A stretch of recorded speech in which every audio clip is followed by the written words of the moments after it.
Hello guys, in today's video I'll show you how to download Google Chrome, install it, and make it as your main browser. Okay, first I'm gonna go to my browser currently using, get that Google Chrome,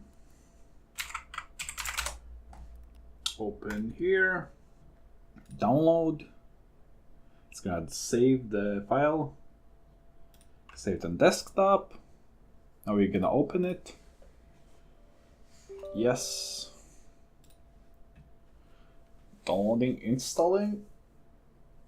Now we just gotta wait. Be patient, guys. Be patient. That's the most important thing.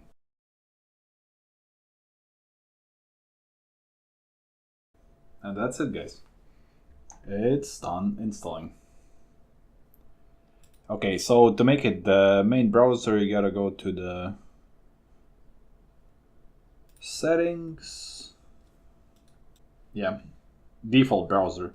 So you're gonna just click here, default browser, and it's gonna be your default browser if you want to use that one. Hope this video helped. If you wanna see any other type of videos, comment down below. Bye.